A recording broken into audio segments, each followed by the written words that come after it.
Did you know in March that it'll be 3 years since we started this podcast? Well, restarted. Yeah, We I mean, if if you we wanna get include to version 1, it's like 13 years. It's like 5 decades we've been doing this Ugh. shit.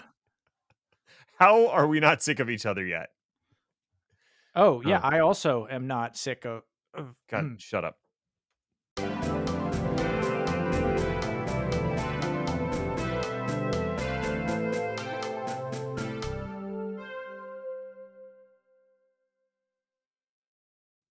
Hello, alleged human, and welcome to the Chaos Lever podcast. My name is Ned, and I'm definitely not a robot. I am a real human person who's not made up of quantum entanglements and spooky behavior. Woo! That would have been better for Halloween. Anyway, with me is Chris, who's also here. Hi, Chris. I enjoy the fact that all of our good jokes are at least a month late. On the geological timescale, they're timely. That's fair. I And mean, I don't know also, how to operate on any other timescale due to my extreme humanness. good cover. Thanks. I do really well at this. Everyone completely bought it. Just nodding their head.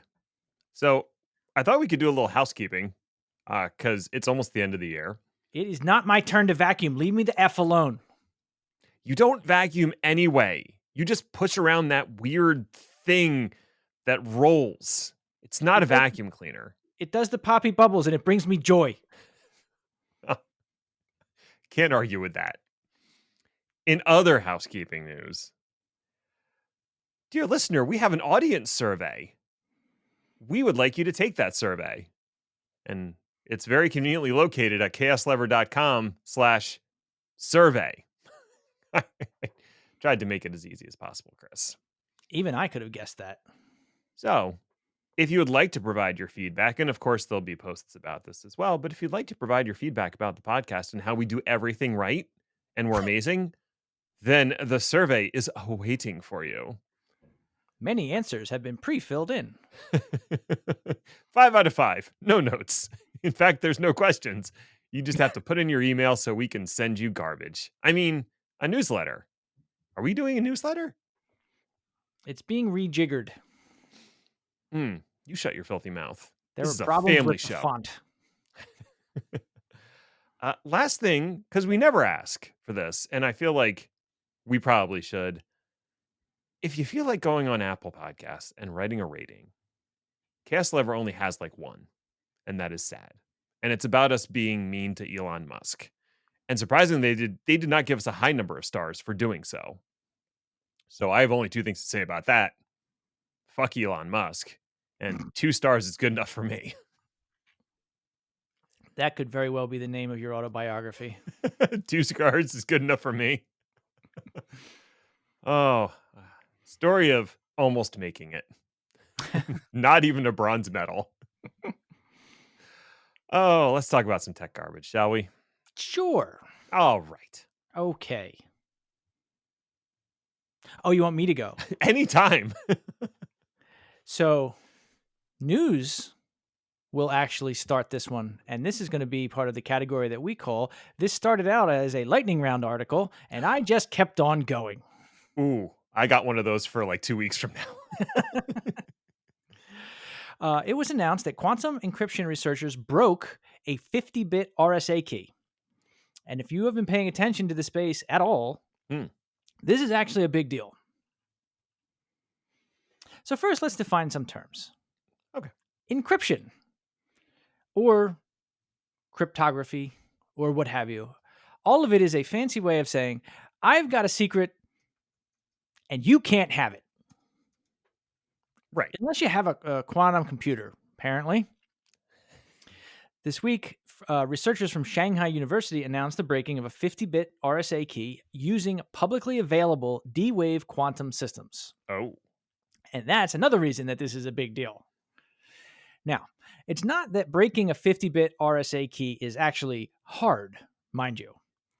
RSA is on the naughty list. 50 bits is a real small number, and classical computers have been able to do it for decades now. We don't use those anymore. No. But still, As a research target, this shows the impressive progress that quantum decryption has been able to make over the past few years. And remember, this is part of why this is terrifying.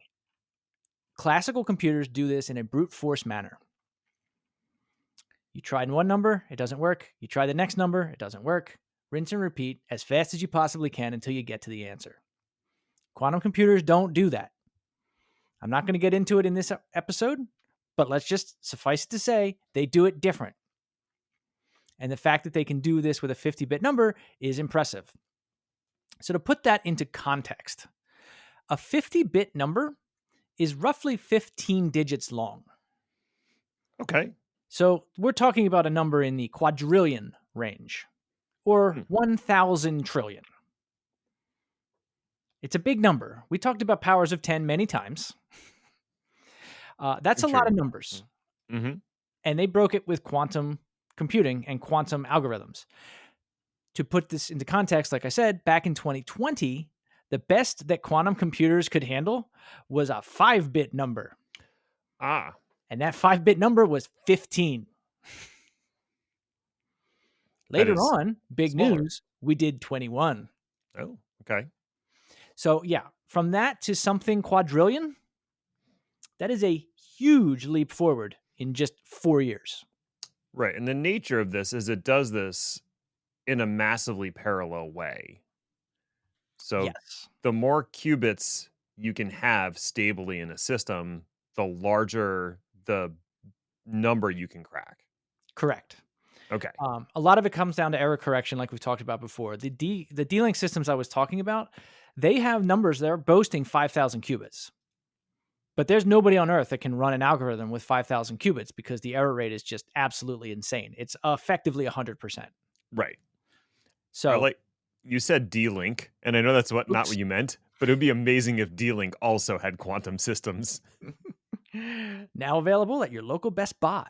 The new WRL-Q. Q is for quantum.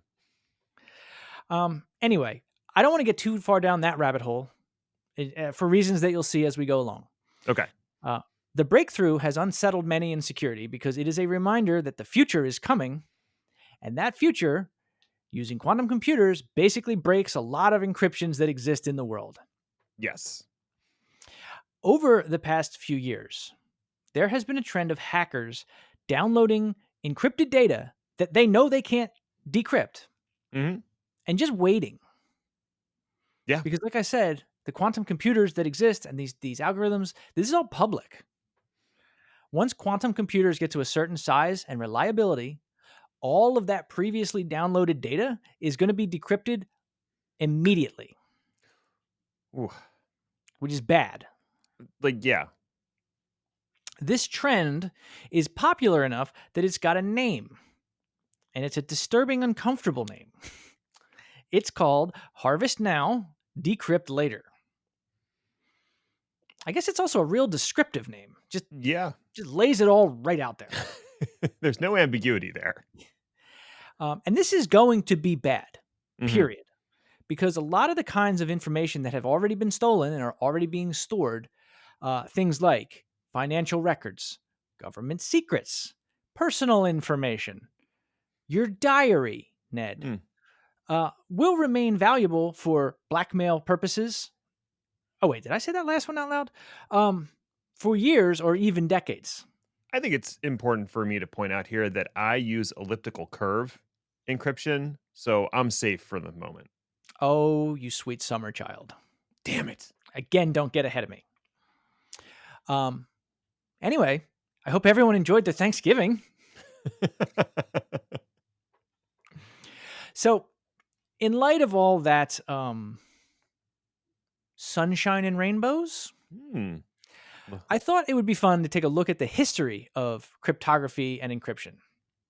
See where we started as a species, how just fantastically optimistic code creators were and are all through history. And if there's time, we'll take a look at the quantum stuff and see where we might be headed next.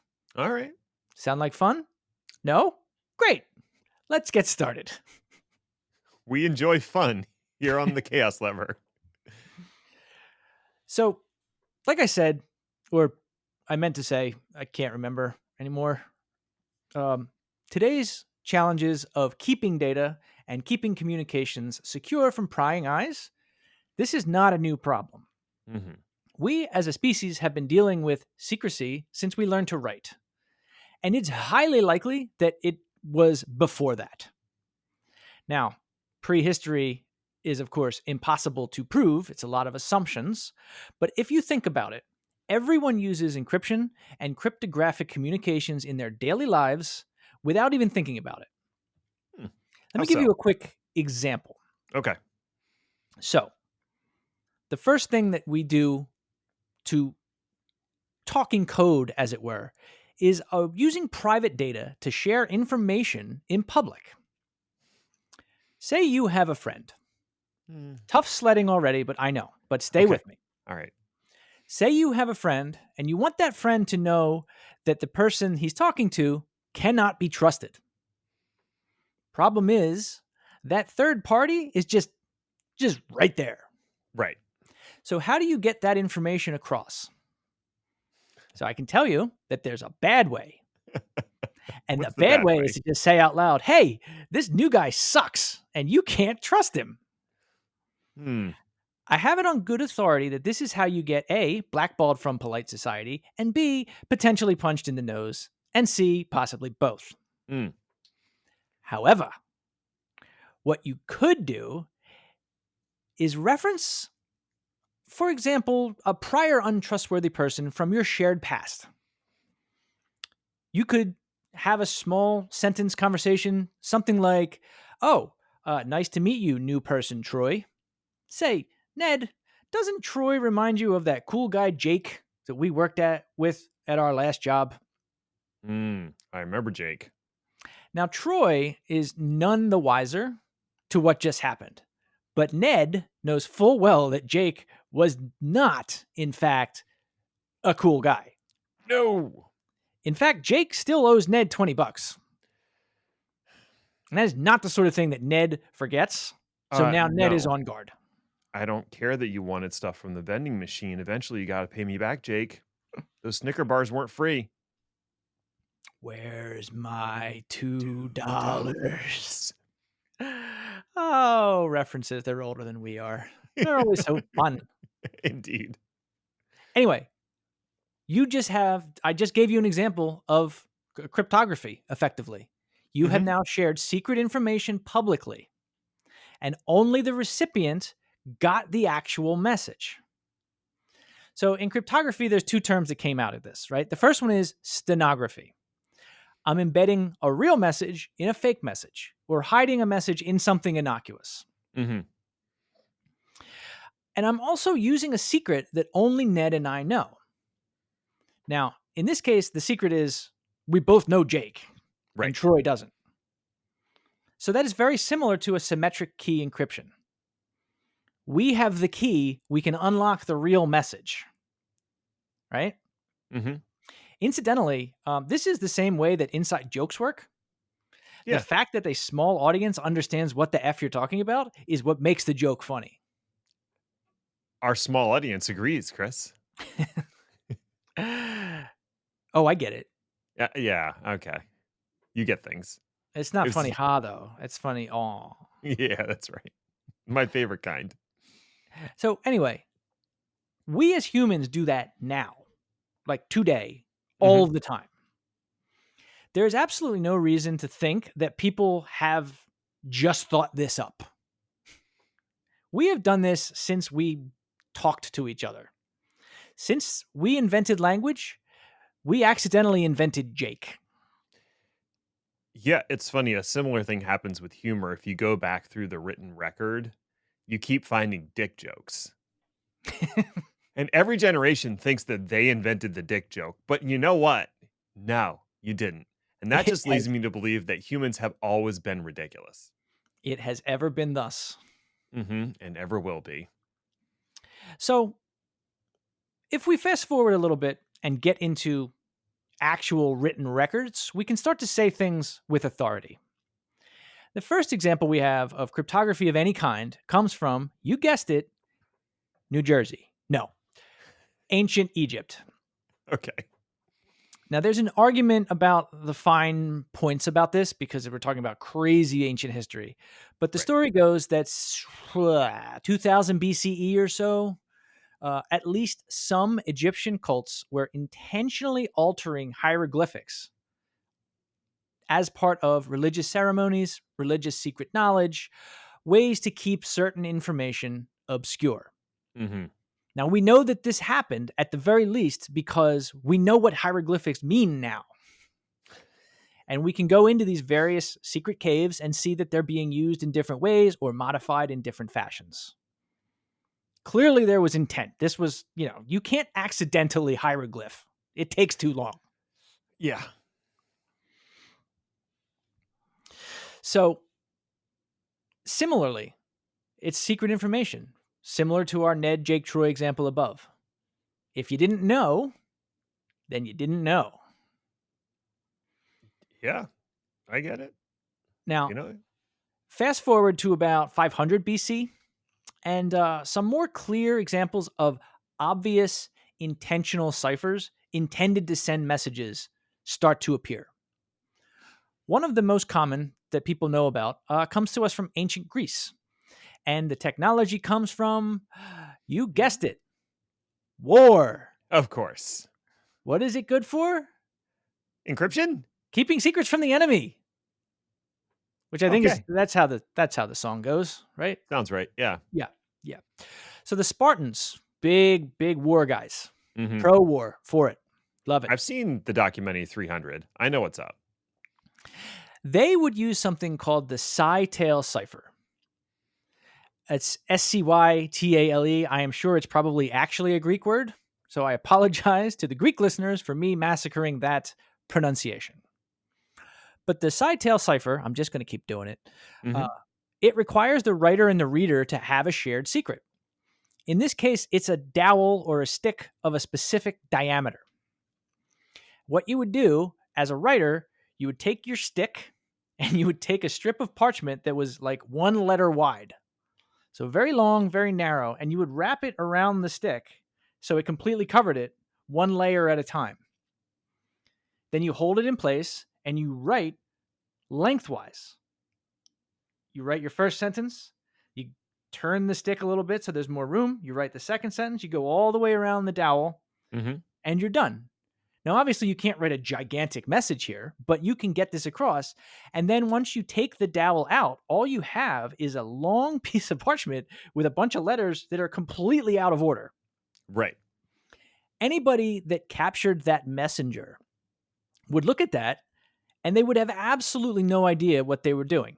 They would see nothing but a meaningless stretch of letters. And the thing about it is, back then, there was rarely spaces and there was no punctuation. Yeah. So, yeah. You like that. By trial and error, crack this code, especially if you knew what they were doing, right? So what you do is just have a bucket full of sticks and just wrap it over and over again until you found one that put the letters in an order that made sense. Right? So even with this kind of clever, very jury-rigged way of doing a muddled message, immediately the code had code breakers. Right. And you'll see this is a common theme throughout history. So fast forward again to the 1st century BC, and we're going to migrate north. And which one is left? Is that east? I don't know where countries are. Let's go with northeast. Okay. We're talking Romans. In particular, one you might have heard of named Julius Caesar. Mm-hmm. And yes, I know that's not how you pronounce it. I'm going to do it anyway. Now, Ned. Yes. Do you know what it is I'm about to talk about? Yes. I'll give you a hint. You don't need to. It's called the Caesar cipher. Uh-huh. Do you give up? I give up this Or bit. should I just say JLYHXS? Oh, yeah. So since Ned has no idea, I'm going to explain it to him. All right, fine. The Caesar cipher lives on today as what's called a rotational cipher, the most famous version of which is called Rot 13. Get it? Rotate. and then the number 13. Yep. You following? You keeping up? I'm trying. It's very difficult. Super complicated stuff. I'll whiteboard it for you later. Excellent. The idea is a simple substitution. Okay. You pick a random number and then you substitute each letter for whatever letter is that random number ahead. So an A is 1, a B is 2, a C is 3, a D is 4. Right? Now, let's say the random number that we picked was 3, which allegedly was Caesar's favorite number for this particular scheme. Like I said, A would be 1, D is 4, 1 plus 3 is 4, so an A becomes a D. A B becomes an E, all the way through the alphabet. And when you do that, you can then turn words that make sense to people like GIVEUP, using the Caesar cipher of 3, it becomes JLYHXS. I really hope that's right. I didn't double check it.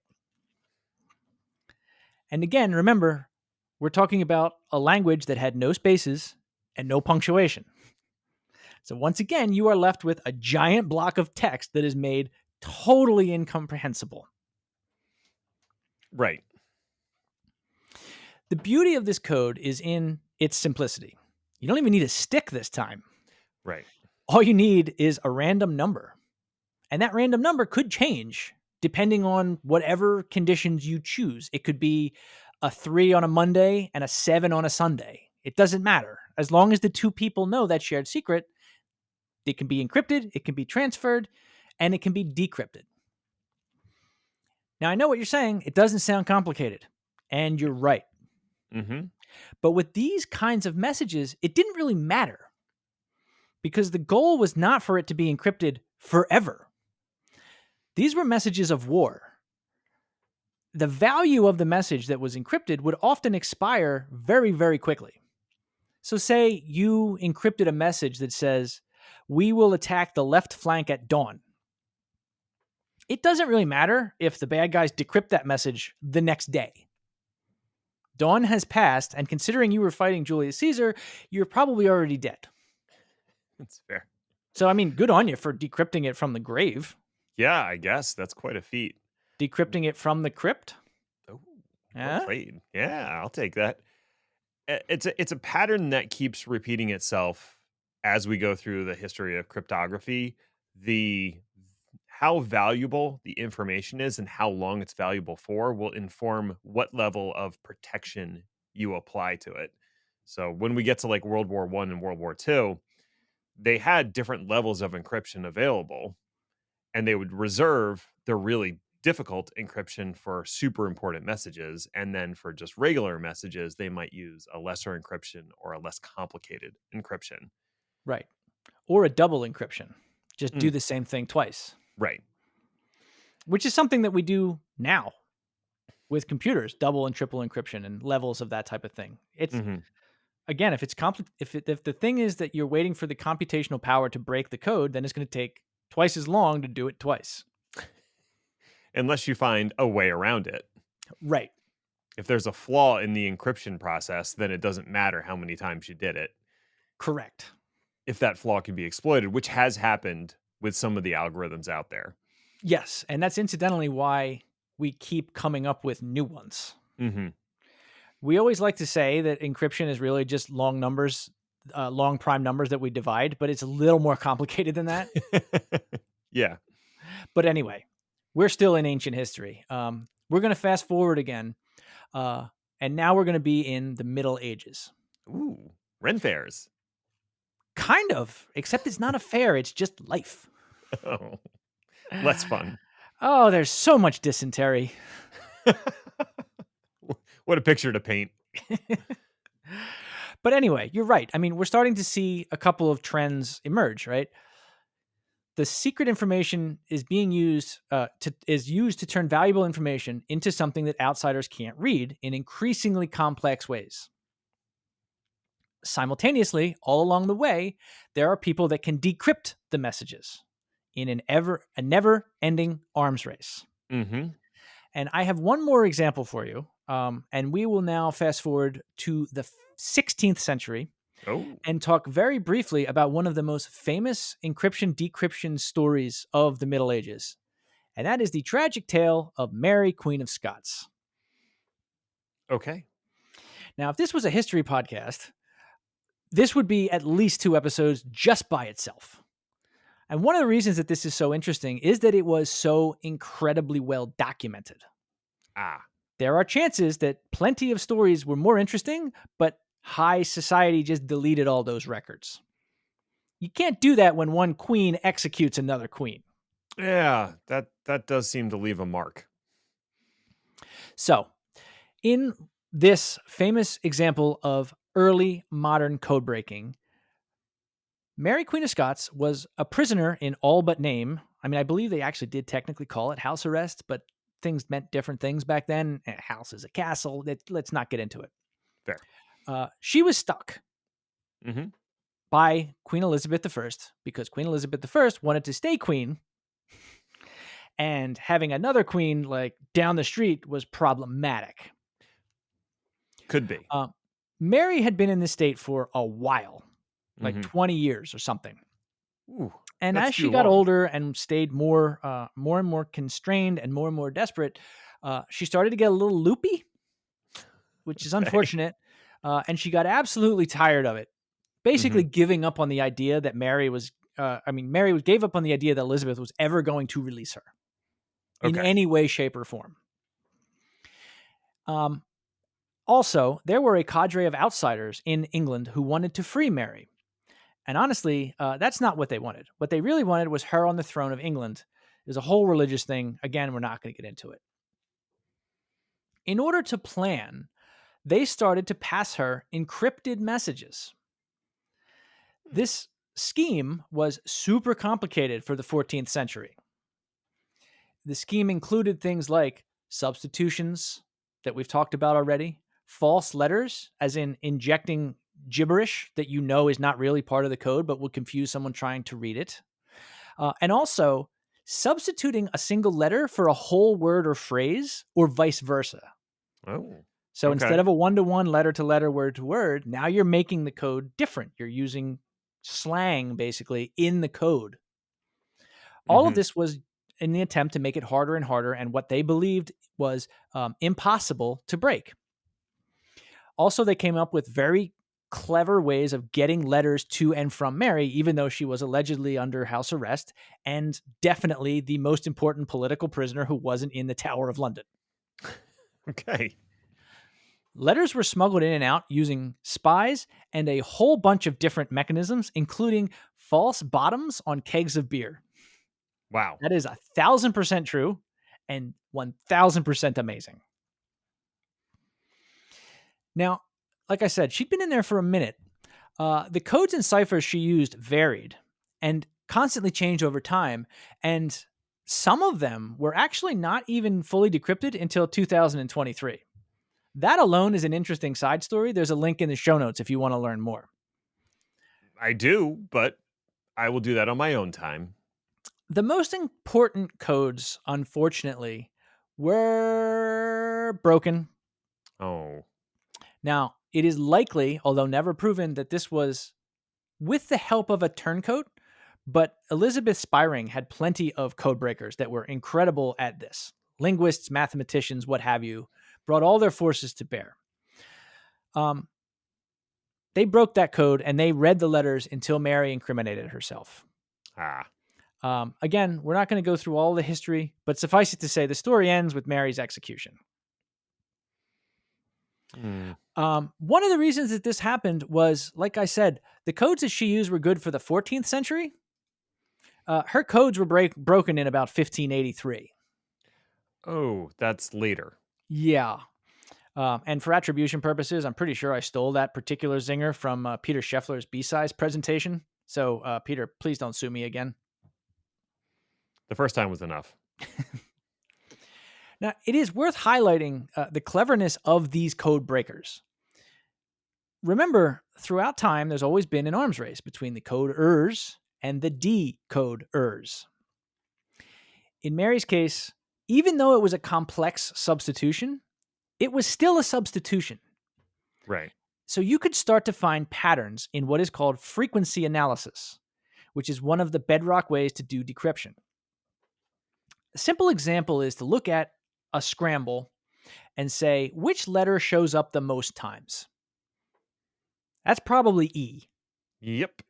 And then you just go from there. This is known as the Wheel of Fortune theorem. We The cover E, then you get R, S, T, RSTLNE. L, and N. Yeah. Yeah. Now, like I said, this is linguistic and mathematics, and there's a lot of complexity that goes into this, which they did by hand with a quill.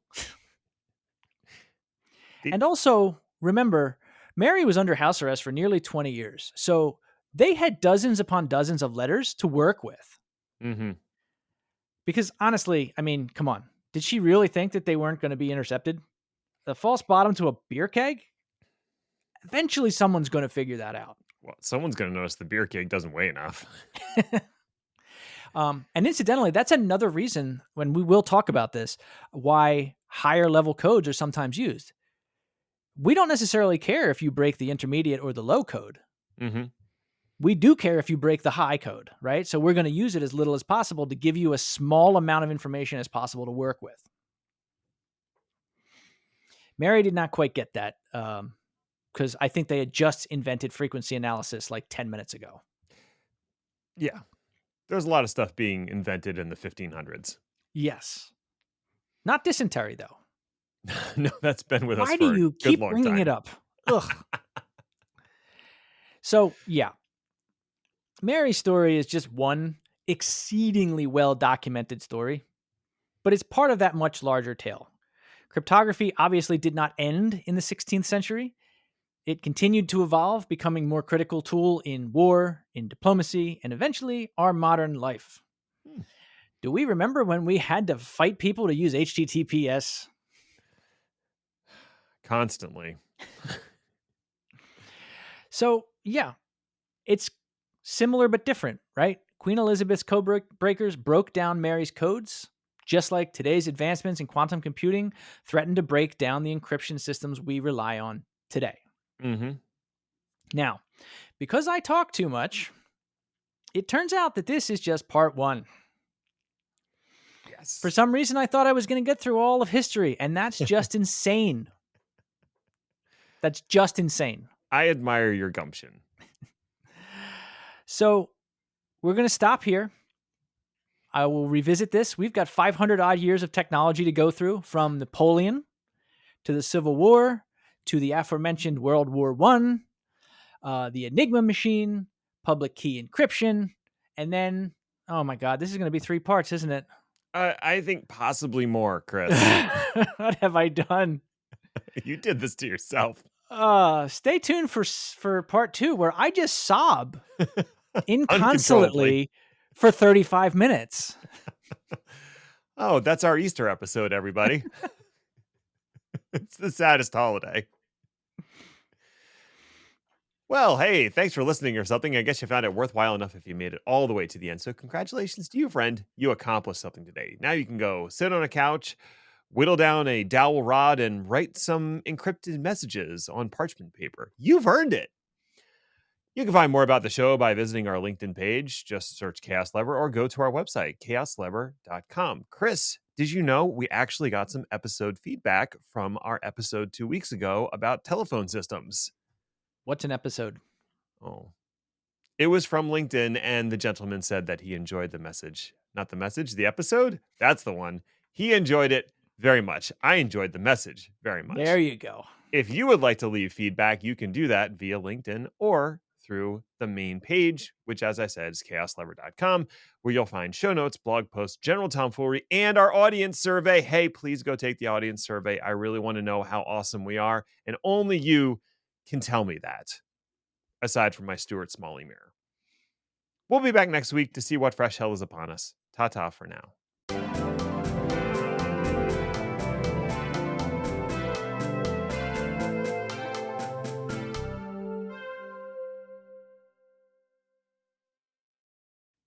You know what I've never been able to understand?